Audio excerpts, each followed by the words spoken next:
ये हिंदू मुसलमान आज क्यों हो रहा है? कौन है इसका जन्मदाता? कि जो इंडिया पाकिस्तान का बंटवारा हुआ ना तो इसे हिंदुओं ने किया, ना इसे मुसलमानों ने किया। पाकिस्तान को पैदा किया यहूदियों ने। पहलगाम की जो घटना घटी है उसमें जो दोषी हैं उन पर कार्रवाई होनी चाहिए। 20 करोड़ मुसलमान हैं इस देश में। अब यार तुम उनसे जबरदस्ती कहोगे जय श्री राम कहो, ये कोई बात है? कुछ बात है कि हस्ती मिटती नहीं हमारी, सदियों रहा है दुश्मन दौरे जहां हमारा। बस एक ही बात है, और वो ये बात है कि ये देश संतों का देश है, गुरुओं का देश है। तो किसी भी घटना को देखने के कई पहलू होते हैं, सिर्फ एक पहलू नहीं होता, उसके कई पहलू होते हैं। मैं आपको कहानी सुनाऊंगा संप्रदायवाद की। कश्मीर मुद्दा डिस्कशन करने के बाद मैं आपको संप्रदायवाद, भारत में संप्रदायवाद का जन्म कैसे हुआ, कम्युनलिज्म, ये हिंदू मुसलमान आज क्यों हो रहा है, कौन है इसका जन्मदाता, किसने इस जहर को बोया है और कौन इस जहर के फायदे से मजा ले रहा है। ये जो इंडिया पाकिस्तान का बंटवारा हुआ ना तो इसे हिंदुओं ने किया, ना इसे मुसलमानों ने किया। सामने से वो आपको दिखाई पड़ रहे हैं। इसको किया पश्चिम ने, यूरोप ने, अमेरिका ने। भाई दो देश पैदा होंगे, फिर दो देशों के बीच में झगड़ा होगा, एक मुद्दा पैदा करवा दो, फिर दोनों क्या खरीदेंगे? हथियार खरीदेंगे। और आधुनिक हथियार बना कौन रहा है? पश्चिम। पाकिस्तान में भूखमरी देखो, गरीबी देखो,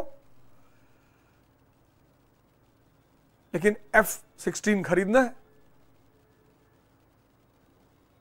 भारत भी डेवलपिंग स्टेज में है।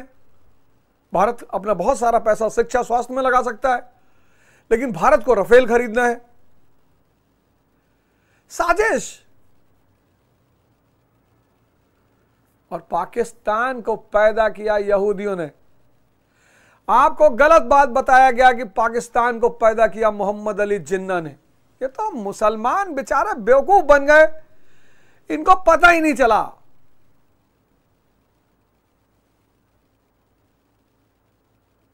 इनको पता ही नहीं चला। पाकिस्तान को बनाया यहूदियों ने 1947 में, धर्म पर आधारित देश, और फिर 1948 में बनाया इजराइल। अगर मुसलमानों का देश हो सकता है तो यहूदियों में क्यों नहीं हो सकता? खैर, वो आज हमारे चर्चा का विषय नहीं है। हमारे चर्चा का विषय है कश्मीर। कश्मीर की कहानी मैं आपको सुना रहा हूं, और हमारी चर्चा का विषय है कश्मीर। तो साहब, 1947 अगस्त 1947 में जब भारत आजाद हुआ तो भारत के 4 दावेदार, एक मैंने आपको बताया महाराजा हरि सिंह, दूसरा भारत, तीसरा पाकिस्तान, और चौथा शेख। अब ये सब अपना अपना गाना गा रहे थे। ये तीनों लोग अपना अपना गाना गा रहे थे। महाराजा हरि सिंह, आजादी आजादी, हम तो इंडिपेंडेंट रहेंगे। माउंटबेटन ने कहा इंडिपेंडेंट का ऑप्शन है ही नहीं, या तो इंडिया या पाकिस्तान, वो ऑप्शन ही, उस पर बात ही नहीं करनी। पाकिस्तान ने कहा कि मुस्लिम मेजॉरिटी की वजह से कश्मीर हमारा है।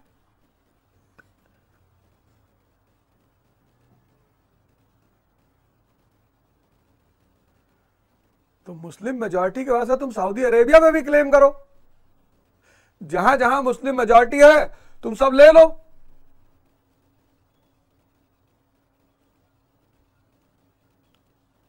खैर, भारत, लेकिन भारत में जवाहरलाल नेहरू को शेख अब्दुल्ला, यह बंदा मुस्कुरा रहा था।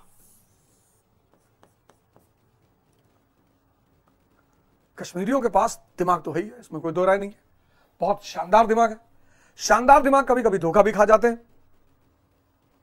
यह थी 1947 में, अगस्त 1947 जब भारत आजाद हुआ, यह थी उसकी स्थिति। 4 दावेदार। अब जब महाराजा हरि सिंह पे दबाव पड़ा कि भाई आप किधर जाओगे, तो महाराजा हरि सिंह ने, पिछली बार का लेक्चर मैंने यही खत्म किया था, अगस्त 1947 में इन्होंने एक एग्रीमेंट साइन किया, stand still agreement. Stand still agreement मतलब डिफेंस, रक्षा, ट्रांसपोर्ट एंड कम्युनिकेशन, यातायात और संचार, और फॉरेन अफेयर्स, विदेशी संबंध।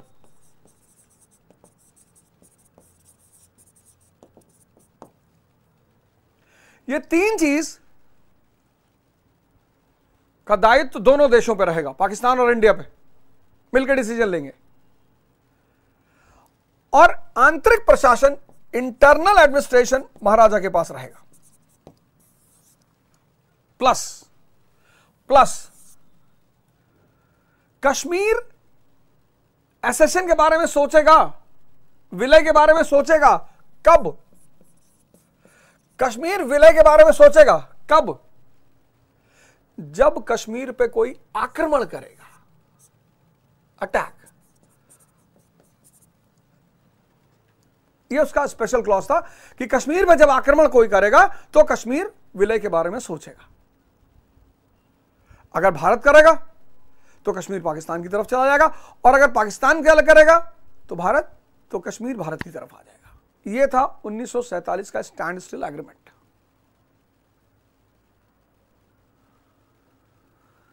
खैर,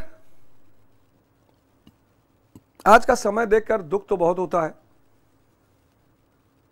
लेकिन मिल के रहो।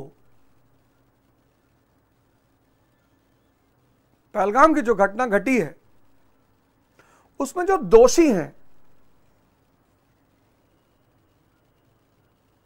उन पर कार्रवाई होनी चाहिए, एकदम होनी चाहिए। उसमें कोई बात ही नहीं करनी डिप्लोमेसी की, उस पर कोई बात ही नहीं करनी डिप्लोमेसी की। लेकिन पहलगाम के नाम पर देश में आंतरिक अराजकता नहीं पैदा किया जा सकता।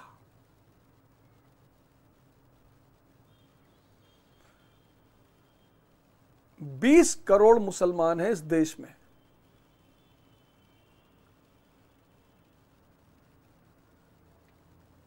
बीस करोड़।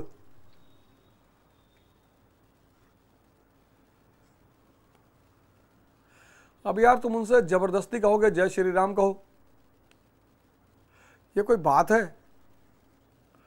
अपने देश का हर वो नागरिक जो हमारे देश में है उसका समर्थन करना, उसका सपोर्ट करना सबका धर्म है।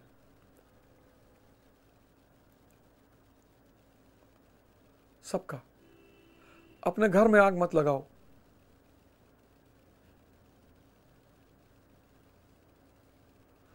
अपने घर में आग मत लगाओ।